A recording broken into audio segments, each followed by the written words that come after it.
আসসালামু আলাইকুম রহমতুল্লাহ। আলহামদুলিল্লাহ, সবাই কেমন আছেন? আশা করি সবাই ভালো আছেন। তো গত ক্লাসে আমরা শীতকালীন কিছু রোগ নিয়ে আলোচনা করার চেষ্টা করেছিলাম। আজকে যে বিষয়টি নিয়ে আলোচনা করব সেটিও শীতকালে বেশি হয়, সেটা হলো যে ক্র্যাক হিল, অর্থাৎ পায়ের গোড়ালি ফেটে যাওয়া বা পা ফাটা। তো এই সমস্যাটা অনেকেরই হয় এবং প্রতি বছরে বছরে হয়, অনেক চেষ্টা করে কিন্তু এটি আসলে ভালো হতে চায় না। তো আজকে আমরা এটার কারণ, লক্ষণ এবং এর চিকিৎসা অর্থাৎ সমাধান নিয়ে আলোচনা করার চেষ্টা করব। তো দেখেন, এখানে ক্র্যাক হিল অর্থাৎ পায়ের গোড়ালি ফেটে যাওয়া, এটার কারণটা হলো দেখেন ড্রাই স্কিন। যদি স্কিন শুকনো থাকে, হ্যাঁ, প্রলং স্ট্যান্ডিং, অনেক সময় ফ্লোরে বা মাটিতে খালি পায়ে হাঁটা। এরপরে দেখেন অবিসিটি, অর্থাৎ যেটা শরীরের ওজন যদি বেশি হয়ে যায় এক্ষেত্রে হতে পারে।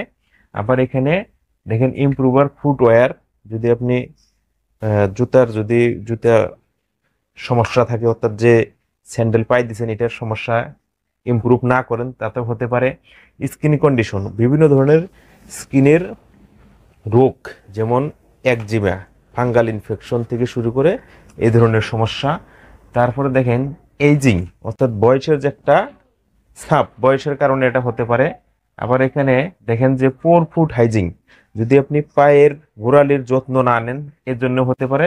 মেডিসিন কন্ডিশন, অর্থাৎ এখানে মেডিসিন বলতে মেডিকেল কন্ডিশন, মেডিকেল কন্ডিশন বলতে আপনারা জানেন যে এখানে ডায়াবেটিক্স মতো সমস্যা, অর্থাৎ এখানে যদি ডায়াবেটিক্স থাকে রোগীর তাহলে এই সমস্যা হতে পারে। তো এবং শুধু ডায়াবেটিক্স নয়, স্কিন ডিজিজ, যে কোনো ধরনের চর্মরোগের কারণেও এই পাটা ফেটে যেতে পারে।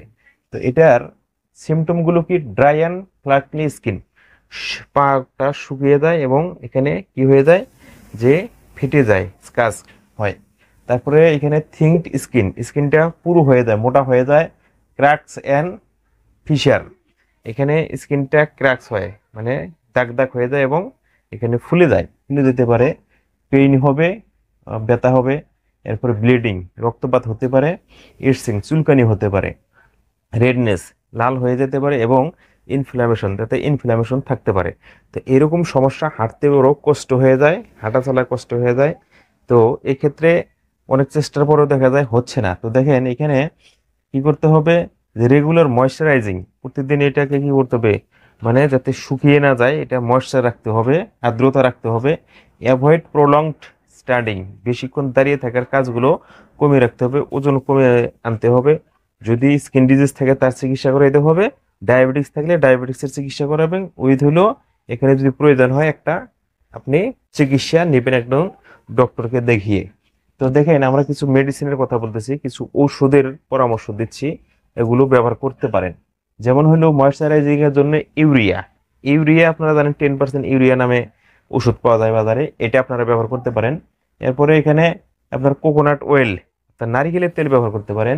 গ্লিসারিন, যে গ্লিসারিন এবং আপনার এখানে যে মেরিল জাতীয় যে এগুলা ব্যবহার করে থাকি আমরা, হ্যাঁ, তো এগুলো ব্যবহার করতে পারেন। হ্যাঁ, এরপরে আপনার হলো যে হিল ক্রিম বা এখানে বাম বা ওয়েন্টমেন্ট জাতীয়, যেমন স্যালিসিলিক অ্যাসিড, স্যালিসিলিক অ্যাসিড এটা 5% হয়, 6% হয় এবং 12% হয়। স্যালিসিলিক অ্যাসিড এবং ল্যাকটিক অ্যাসিড দুইটা একত্রেও পাওয়া যায়। তো এই ক্রিমগুলো ব্যবহার করবেন, ব্যবহার করা যাবে। এবং এখানে ফুট শুক, অর্থাৎ পায়ের জন্য মোজা ব্যবহার করবেন, তাহলে পা সবসময় আর্দ্র থাকবে। হাইড্রোকর্টিসন ক্রিম ব্যবহার করা যাবে। এখানে মিপ্রিসিন, এই মিপ্রিসিন এটা জানেন এক ধরনের অ্যান্টিবায়োটিক, এটাও ব্যবহার করতে পারেন। তো এই যে ওষুধগুলোর কথা বললাম, এই ওষুধগুলো বাজারে পাওয়া যায়, এগুলো আপনারা ব্যবহার করবেন এবং পায়ের যত্ন নেবেন। আশা করা যায় এটা সমস্যাটা খুবই দ্রুত সমাধান হয়ে যাবে। এক, দ্বিতীয়ত হলো আগামীতে আমরা এই ধরনের একটা রোগ নিয়ে আলোচনা করব, সেটাও শীতকালে বেশি হয়, যে হলো ড্রাই স্কিন, অর্থাৎ মানে স্কিন খসখসে ত্বক বা চামড়া নিয়ে। তো আজ এ পর্যন্তই, সবাই ভালো থাকবেন, সুস্থ থাকবেন, আল্লাহ হাফেজ।